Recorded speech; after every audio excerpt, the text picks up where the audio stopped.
ഇതുവരെ ഉണ്ടായിട്ടുള്ള എല്ലാ റെസിസ്റ്റൻസ് മൂവ്മെന്റുകളെയും ഇമ്പീരിയലിസത്തിന്റെ വളർച്ചയും അതിനെ പ്രതിരോധിക്കാൻ നടത്തിയ ശ്രമങ്ങളെയും ഒക്കെ വളരെ ഭംഗിയായി ഡോക്യുമെന്റ് ചെയ്തു. കുറെ കൂടെ ആഴത്തിൽ ഇതിനെതിരെ നടക്കുന്ന ജനകീയ പ്രതികരണങ്ങളുടെ നേർക്ക് നമ്മുടെ കണ്ണോടിക്കേണ്ടി വരും.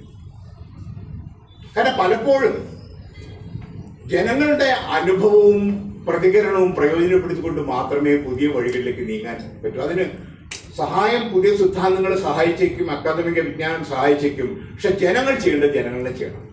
നമ്മൾ പലപ്പോഴും നമ്മുടെ കേരളത്തിലൊക്കെ ഒരുപാട് ജനകീയ പ്രസ്ഥാനങ്ങളുടെ അനുഭവങ്ങൾ ഉണ്ടായിട്ട് പോലും ജനങ്ങളുടെ ഇടയിൽ നടക്കുന്ന ഇത്തരം കാര്യങ്ങളെ വേണ്ടത്ര ശ്രദ്ധിക്കുന്നില്ല. കാര്യമായ ശ്രദ്ധ ആ മേഖലയിലേക്ക് വേണ്ടി. ഞാൻ കൂടുതൽ ദീർഘിപ്പിക്കുന്നില്ല. ഇത് വ്യാപകമായി ജനങ്ങളുടെ ഇടയിൽ ചർച്ച ചെയ്യപ്പെടേണ്ട ഒരു പുസ്തകമാണ്, വിഷയമാണ്. ജനകീയ പ്രസ്ഥാനങ്ങൾ ഇത് ഏറ്റെടുക്കേണ്ടതുണ്ട്.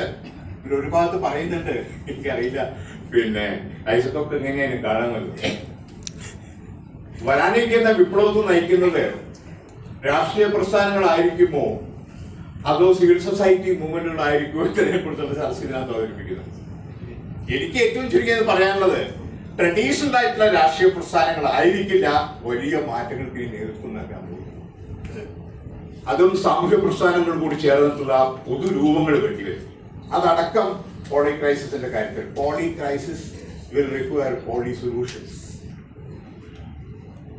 വിത്ത് a lot of people in it. അതാണ് ഈ പുസ്തകം നൽകുന്ന സന്ദേശം. അത് ഏറ്റെടുത്തുകൊണ്ട് എങ്ങനെ മുന്നോട്ട് പോകാം എന്നതായിരിക്കണം നമ്മുടെ വരുംകാല ചിന്ത. അല്ലാതെ മറ്റൊരു അക്കാദമിക് പുസ്തകമായിട്ട് ഇതോടെ ഷെൽഫിൽ ഇരുന്നാൽ പോരാ എന്ന് പറയുന്നത് അവസാനിപ്പിക്കും.